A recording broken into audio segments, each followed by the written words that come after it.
दोस्तों, आज हम एक बहुत ही जबरदस्त मर्डर मिस्ट्री की कहानी देखने वाले हैं, जिसमें एक डिटेक्टिव लड़की केस को सॉल्व करते करते खुद लापता हो जाती है और उसके बाद कुछ और लड़के और लड़कियों की मौत होना शुरू हो जाती है। अब इस केस को सॉल्व करने का जिम्मा एक डिटेक्टिव लड़का उठाता है। तो क्या यह डिटेक्टिव इस पेचीदा केस को सॉल्व कर पाएगा? यही देखेंगे हम आज की कहानी में। दोस्तों, ये मर्डर मिस्ट्री बहुत ही कमाल की है, जिसके अंदर आपको बहुत सारे ट्विस्ट देखने को मिलेंगे, इसीलिए वीडियो को एंड तक जरूर देखना। तो दोस्तों, मेरा नाम है किरण और आप देख रहे हैं हॉरर बॉक्स हिंदी।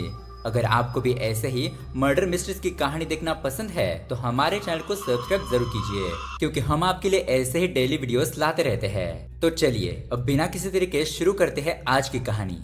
कहानी की शुरुआत होती है और हम एक स्कूल गर्ल को रात में बेहोश पड़ा हुआ देखते हैं। वो किसी तरह से उठकर रोड की तरफ जाने की कोशिश कर रही थी, लेकिन गिरकर वहीं पर उसकी मौत हो जाती है। अगली सुबह जब एक न्यूज़पेपर वहां से गुजर रहा था, तब वो उस लाश को देख लेता है और पुलिस में कंप्लेंट कर देता है। उसके बाद वहां पर इंस्पेक्टर श्रीकांत संध्या और पल्लवी नाम की दो प्राइवेट डिटेक्टिव के साथ आता है। और दरअसल दोस्तों, यहाँ पर उस मरने वाली लड़की का नाम ऋषिता होता है।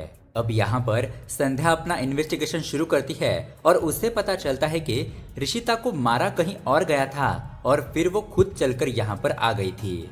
ऋषिता की जान किसी डिवाइडर के जरिए ली गई है।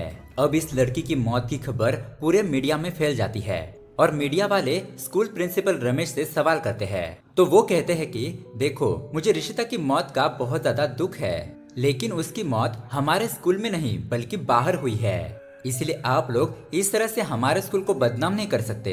खैर, उसके बाद हम कार्तिक नाम के एक लड़के को देखते हैं और यही हमारे कहानी का हीरो है। कार्तिक संध्या को जाता हुआ देखकर उसे डिटेक्टिव एजेंसी तक फॉलो करता है और वहां पर कुछ ही देर में उसका दोस्त हरि भी पहुंच जाता है और वो समझ जाता है कि कार्तिक असल में संध्या को पसंद करने लगा है।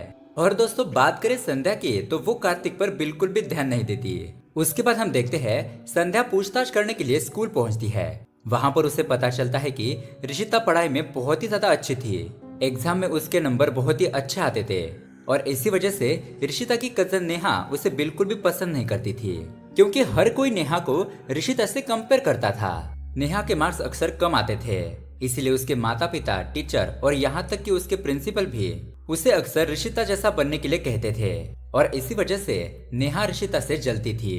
अब उसके बाद संध्या प्रिंसिपल रमेश से मिलने के लिए जाती है और प्रिंसिपल उसे बाकी के टीचर से मिलवाते हैं। उसमें से एक टीचर संध्या को बताती है कि जिस दिन ऋषिता की मौत हुई थी उस दिन नेहा स्कूल नहीं आई थी, यानी कि वो एब्सेंट थी। और ये बात संध्या को थोड़ी अजीब लगती है। खैर, अब ऐसे ही कुछ दिन बीत जाते हैं और इधर हम कार्तिक को देखते हैं, जो कि संध्या के ऑफिस के बाहर खड़ा होता है। लेकिन कुछ दिन गुजर जाते हैं और उसे संध्या कहीं दिखाई नहीं देती। अब कार्तिक को वहाँ पर रोज बैठा हुआ देखकर पल्लवी उससे मिलने के लिए आती है और वो उससे पूछती है कि तुम यहाँ पर रोज क्यों आते हो।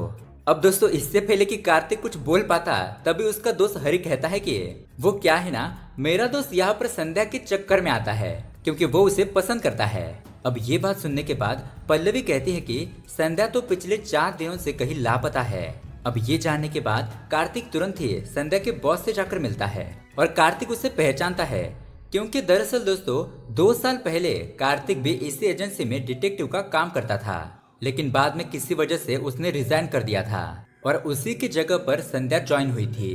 अब संध्या का बॉस कार्तिक को बताता है कि दरअसल संध्या अपने दोस्त श्रीकांत के एक बच्ची के मर्डर केस पर काम कर रही थी और इसी दौरान 3 दिन पहले वो लापता हो गई। हमने उसे ढूंढने की कोशिश की, लेकिन हमें उसके बारे में कुछ भी सुराग नहीं मिला।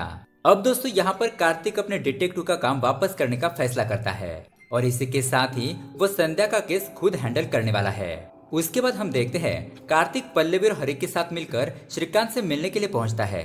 वो बताता है कि संध्या मेरी कॉलेज की फ्रेंड है और इसी वजह से वो हर केस में मुझे मदद करती है। हम दोनों मिलकर ऋषिता के केस पर काम कर रहे थे और मुझे लगता है कि संध्या के हाथ कोई सुराग लग गया था और उसके बाद ही वो कहीं गायब हो गई। अब यहाँ पर कार्तिक समझ जाता है कि संध्या का मिसिंग होना उस ऋषिता के केस से ही जुड़ा हुआ है, इसलिए अब वो ऋषिता के पेरेंट्स से मिलने के लिए जाता है, जहाँ पर उसे पता चलता है कि उस दिन ऋषिता के पिता खुद ऋषिता को स्कूल छोड़ने गए थे, लेकिन टीचर्स तो कह रहे थे कि वो एब्सेंट थी। अब इसी बारे में पूछने के लिए कार्तिक ऋषिता के स्कूल में आता है, जहाँ पर रमेश उसे कहता है कि उस दिन ऋषिता स्कूल नहीं आई थी, आप रजिस्टर में देख सकते हो। उसके बाद कार्तिक ऋषिता की क्लासमेट से भी मिलता है, जहाँ पर उसे नेहा पर थोड़ा शक होता है, इसीलिए अब वो नेहा के घर वालों से पूछताछ करने के लिए जाता है। वो बताते हैं कि ऋषिता और उसके परिवार से हमारे कोई भी दुश्मनी नहीं है। अब यहाँ पर कार्तिक को ये बात पता चलती है कि नेहा के अच्छे मार्क्स ना आने की वजह से उसके परिवार ने नेहा को रमेश के घर पर ट्यूशन के लिए भेजा था और तब से उसके मार्क्स थोड़े सुधर गए थे। और इस बारे में रमेश ने कार्तिक को कुछ भी नहीं बताया था। अब यहाँ पर उसका दोस्त हरि कार्तिक से पूछता है कि तुम तो यहाँ पर संध्या का पता लगाने के लिए निकले थे, लेकिन इस ऋषिता के केस में कैसे उलझ गए। कार्तिक कहता है कि मुझे ऐसा लगता है कि अगर मैंने ये ऋषिता का केस सॉल्व कर दिया तो मुझे संध्या अपने आप ही मिल जाएगी, क्योंकि कहीं न कहीं संध्या इसी केस से जुड़ी हुई है। अब अगले दिन कार्तिक नेहा का पीछा करता है, जो कि रमेश के ट्यूशन पर जा रही थी। तभी वो कार्तिक को देखकर रुक जाती है और जब कार्तिक उससे रमेश के बारे में पूछता है तो वो बताती है कि मैं रमेश के घर पर ट्यूशन पढ़ने के लिए जाती हूँ। वहाँ पर कुछ दिन तो सब कुछ सही चल रहा था, लेकिन एक दिन रमेश सभी स्टूडेंट को छुट्टी दे देता है, लेकिन नेहा को रोक लेता है और उससे पूछता है कि क्या तुम्हें अच्छे मार्क्स लाने हैं। तो नेहा हाँ कहती है, जिस पर रमेश उसे कहता है कि तो फिर तुम्हें बिल्कुल वैसा करना होगा जैसे मैं तुम्हें कहूँगा। इतना कहकर वो नेहा को अंदर के कमरे में ले जाता है और उसके साथ गलत काम करता है। अब यहाँ पर नेहा रोते हुए कहती है कि मेरी पढ़ाई को लेकर मेरे माता पिता मुझे अक्सर दूसरों से कंपेयर करते हैं, लेकिन मेरा मन तो डांस में ज्यादा लगता है, लेकिन उन्हें तो डांस बिल्कुल भी पसंद नहीं है और इसीलिए मैं उन्हें खुश करने के लिए अच्छे मार्क्स लाना चाहती थी। अब दोस्तों नेहा की ये सब कुछ बातें सुनकर कार्तिक सीधा रमेश के घर पर पहुंचता है और उस घटिया रमेश को मारने लगता है। अब रमेश यहाँ पर कहता है कि मैं एक फ्यूडोफाइल हूँ, यानी कि मुझे अपनी उम्र की लड़कियां नहीं बल्कि बच्चियां पसंद आती है। अब यहाँ पर कार्तिक उसकी पिटाई करता है और वो ये भी जानता था कि रमेश को ऋषिता के बारे में कुछ न कुछ तो जरूर पता है। उसके पूछने पर रमेश उसे बताता है कि उस दिन जब ऋषिता के पिता उसे छोड़कर गए थे तब मैंने उसे अरुण के साथ देखा था और बाद में मुझे पता चला कि ऋषिता एब्सेंट है। उसके बाद मैंने अरुण को अपने केबिन में बुलाया और ऋषिता के बारे में पूछा तो उसने बताया कि मैंने ऋषिता को जान से मार डाला। और ये सुनने के बाद रमेश को तो होश उड़ गए थे। दरअसल दोस्तों अरुण ऋषिता से प्यार करता था। जब एक दिन उसने ऋषिता को प्रपोज किया तो ऋषिता उस पर गुस्सा हो गई और उसकी कंप्लेंट करने की बात करने लगी।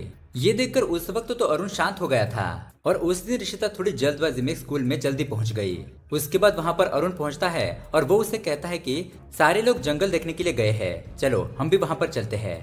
ये सुनकर ऋषिता भी उसके साथ चली गई और तभी यहाँ पर जंगल के बीचों बीच फिर से अरुण ने ऋषिता को प्रपोज किया।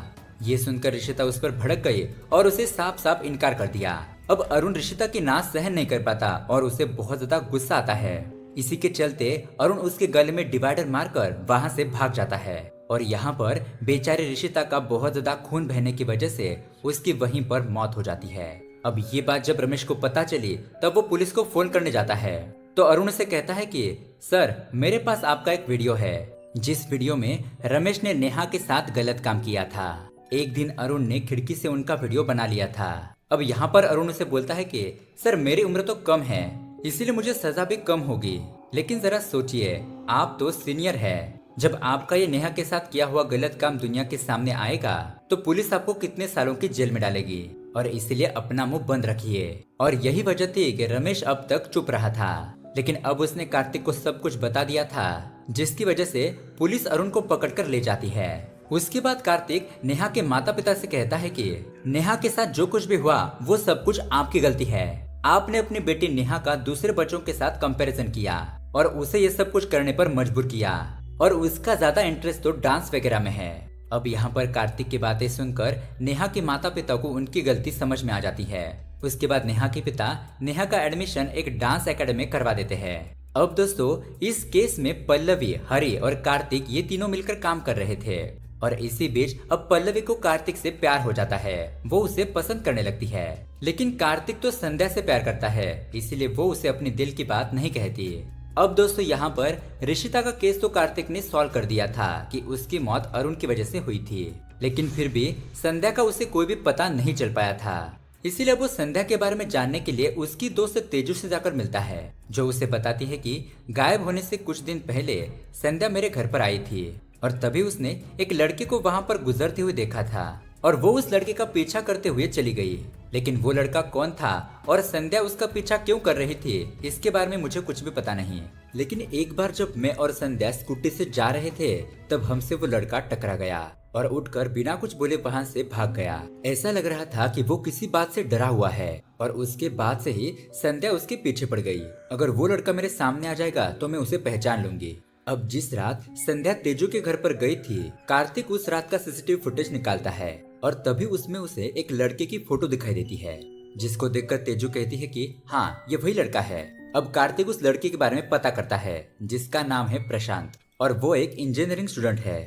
थोड़ी और ज्यादा पूछताछ करने के बाद कार्तिक प्रशांत के घर पर पहुंच जाता है, लेकिन वहां जाकर उसे पता चलता है कि कुछ दिन पहले ही प्रशांत की मौत हो गई है। उसके पिता बताते हैं कि कुछ दिनों से प्रशांत कुछ परेशान लग रहा था। उसने एक दिन मुझसे 1 लाख रुपए मांगे, लेकिन उसके अगले ही दिन वो मुझसे और भी ज्यादा पैसे मांगने लगा। फिर मैंने उसे पैसे देने से मना कर दिया और वो पैसे प्रशांत को किस लिए चाहिए थे ये भी मुझे पता नहीं। फिर वो एक दिन देर से घर पर आया और जब हमने सुबह देखा तो उसने जहर पीकर अपनी जान ले ली थी। उसके बाद कार्तिक प्रशांत के फोन की हिस्ट्री चेक करता है तो उसमें उसे एक वीडियो मिलता है जो कि असल में प्रशांत की एक लड़की के साथ वीडियो कॉल पर रिकॉर्डिंग थी। उस वीडियो में लड़की के साथ साथ प्रशांत ने भी अपने कपड़े उतारे थे। फिर उसके व्हाट्सएप चैट के थ्रू कार्तिक को पता चलता है कि वो लड़की उसके बाद प्रशांत को ब्लैकमेल करने लगी। उसने प्रशांत से कई बार पैसे मांगे और अगर वो पैसे नहीं दे पाया तो वो इस वीडियो को इंटरनेट पर वायरल करने की धमकी देने लगी। यानी कि प्रशांत के साथ वीडियो कॉल वाला स्कैम हो गया। इसीलिए दोस्तों जरा आप भी संभल कर रहिए। खैर अब दोस्तों इससे ही परेशान होकर प्रशांत ने खुदकुशी कर ली। अब कार्तिक उस वीडियो से लड़की का स्क्रीनशॉट लेकर उसे ढूंढने लगता है। कार्तिक, पल्लवी और हरि को उसका पता चल जाता है। उस लड़की का नाम होता है प्रीति। लेकिन जब कार्तिक उसके घर पर पहुंच जाता है तो उसे पता चलता है कि प्रीति तो एक्सीडेंट में मर गई है। उसकी 3 महीने पहले ही मौत हो चुकी थी। अब ये बात सुनकर कार्तिक के समझ नहीं आ रहा था कि ऐसा कैसे हो सकता है। उसके बाद कार्तिक को प्रशांत के 2 दोस्तों के बारे में पता चलता है और प्रशांत ने इस वीडियो कॉल में फंसने के बारे में उन लोगों को बताया था। प्रशांत का दोस्त साई कहता है कि ये प्रशांत को मैंने ही टैंगल नाम के एक वेबसाइट के बारे में बताया था जिसमें हम अनजान लोगों के साथ दोस्ती कर सकते हैं और इसमें से ही प्रशांत का वीडियो लीक हो गया होगा। वो रोते हुए आगे ये भी कहता है कि कल मुझे भी एक ऐसा वीडियो कॉल आया था जिसके बाद वो लड़की मुझसे पैसे मांग रही है। कार्तिक उसे कहता है कि तुम चिंता मत करो, बस उसे मैसेज करो कि मैं पैसे लेकर पहुंच रहा हूँ, सिर्फ कहाँ आना है ये बता देना। उसके बाद ये लोग उस लड़की ने बताए हुए पते पर पहुंच जाते हैं। तभी साई को फोन आता है और एक लड़की उसे कहती है कि पैसे डस्टबिन में डालकर चले जाओ। अब वो वैसा ही करता है। उस डस्टबिन पर कार्तिक, हरि और पल्लवी नजर बनाए हुए थे। मगर कुछ देर बाद साई कार्तिक को फोन करता है और बताता है कि अभी मुझे उस लड़की का मैसेज आया कि पैसे उसे मिल गए। अब ये सुनने के बाद कार्तिक बहुत ज्यादा हैरान हो जाता है और वो तुरंत ही उस डस्टबिन में जाकर देखता है तो उसमें एक बहुत बड़ा छेद बना हुआ था और वो एक पाइप के जरिए कनेक्टेड है और इसी पाइप के जरिए उन्होंने वो पैसे निकाल लिए। अब कार्तिक उस लड़की को ढूंढते हुए उसके घर पर पहुंच जाता है, लेकिन यहाँ पर भी उसे पता चलता है कि 2 महीने पहले ही ये लड़की मर चुकी है। अब यहाँ पर किसी के भी कुछ समझ नहीं आ रहा था कि आखिर यहाँ पर क्या हो रहा है। उसके बाद साई से वो लड़की फिर से पैसे मांगने लगती है और कार्तिक दोबारा से उसे पैसे लेकर भेजता है। इस बार साई को एक आइसक्रीम वाले कूड़े के बैग में पैसे रखने होते हैं। वो वैसा ही करता है और उसके तुरंत बाद कार्तिक वहाँ पर पहुँचता है तो वो आइसक्रीम वाला पैसे लेकर भाग रहा होता है और कार्तिक उसे पकड़ने की कोशिश करता है, लेकिन वो भाग निकलता है और उस आदमी के गले का लॉकेट वहीं पर छूट जाता है। उसके बाद हमें फाइनली संध्या को दिखाया जाता है और यहाँ पर आता है बहुत बड़ा ट्विस्ट। हमें पता चलता है कि संध्या को किडनैप करने वाला और कोई नहीं बल्कि ऋषिता का कंप्यूटर का टीचर होता है जिसका नाम है राहुल। दरअसल होता यह है कि राहुल की भी एक प्यारी सी मिडिल क्लास फैमिली थी जिसमें उसके माता पिता और छोटी बहन सब मिलकर हंसी खुशी रहते थे। लेकिन एक दिन जब राहुल के माता पिता का एक्सीडेंट हो गया तो घर की सारी जिम्मेदारी राहुल के ऊपर ही आ गई और ये इतना कम नहीं था कि एक दिन उसकी बहन भी अचानक से बेहोश हो गई और उसे डॉक्टर के पास ले जाने के बाद उसे पता चला कि उसके हार्ट में प्रॉब्लम है। अगर जल्दी से उसका ऑपरेशन नहीं किया गया तो उसकी जान चली जाएगी। अब इस ऑपरेशन के लिए राहुल को पैसों की बहुत ज्यादा जरूरत थी, इसलिए वो अपने रिश्तेदारों को कॉल करके पैसे मांगता है, लेकिन कोई भी उसे मदद नहीं करता और उसकी बहन की जान चली जाती है। मरने से पहले उसकी बहन उसे कहती है कि भैया एक चीज हमेशा याद रखना, इंसान किसी भी चीज के बगैर रह सकता है लेकिन पैसे के बगैर नहीं। हर इंसान के पास पैसा होना ही चाहिए। उसके बाद अब राहुल का एक ही मकसद था कि उसे अब पैसा कमाना था, चाहे वो गलत ही तरीके से क्यों ना हो। उसके बाद वो एक बहुत ही जबरदस्त प्लान बनाता है और लड़कियों का डाटा कलेक्ट करके उनके फोटोज भी निकालता है और वो उनके फेक वीडियोस बनाता है। दरअसल उन लड़कों को जो वीडियो कॉल आती थी वो राहुल ने ही बनाई थी। वहाँ पर कोई असली लड़कियां नहीं होती थी, क्योंकि उन वीडियोस में हाय और हेलो कहने के बाद दूसरी तरफ से कोई भी आवाज नहीं आती थी। सामने वाले को ऐसा लगता कि कोई नेटवर्क प्रॉब्लम होगा, और जब वो लड़की अपने कपड़े उतारने लगती है तो सामने वाला सब कुछ भूल जाता। राहुल ने टैंगल नाम की एक वेबसाइट बनाई जहाँ पर उसे लोगों के नंबर मिले। अब यहाँ पर राहुल के पास लोगों की कमी नहीं थी। वो उन लड़कों को ब्लैकमेल करके उनसे जितने चाहे उतने पैसे ऐंठ लेता था। और बात करें संध्या की, तो रिशिता के केस के सिलसिले में वो स्कूल में राहुल से मिल चुकी थी। एक दिन संध्या देखती है कि राहुल लड़कियों की फोटो खींच रहा है। जब संध्या ने इसके बारे में उससे बात करनी चाहिए तो राहुल हड़बड़ाहट में वहाँ से चला जाता है और उसके बाद ही संध्या को उस पर शक होने लगता है। और इसीलिए जब उस रात राहुल के घर पर कोई नहीं था तब संध्या वहाँ पर गई थी और राहुल का कंप्यूटर चेक करने के बाद उसे सब कुछ पता चल गया। और जब संध्या वहाँ से जा रही थी तभी वहाँ पर राहुल आ गया। संध्या उसे झूठ मूठ कहती है कि वो उससे रिशिता के केस के बारे में पूछताछ करने के लिए आई थी। और यहाँ पर राहुल उसे कॉफी ऑफर करता है जिसके अंदर उसने बेहोशी की दवा मिलाई थी। और वो कॉफी पीने के बाद संध्या वहीं पर बेहोश हो जाती है और आज तक वो उसी के कैद में है। अब राहुल यहाँ पर वीडियो में मरी हुई लड़कियों का इस्तेमाल इसीलिए करता था ताकि वो कभी पकड़ा ना जा सके।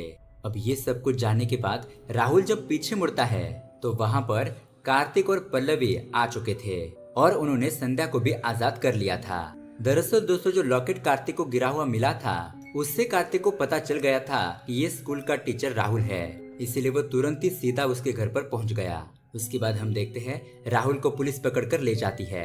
अब उसके अगले दिन हरि कार्तिक से कहता है कि अब तुम संध्या से अपने दिल की बात कह ही दो। लेकिन दोस्तों, यहाँ पर एक और ट्विस्ट आता है। कार्तिक बताता है कि मैं संध्या से नहीं बल्कि पल्लवी से प्यार करता हूँ।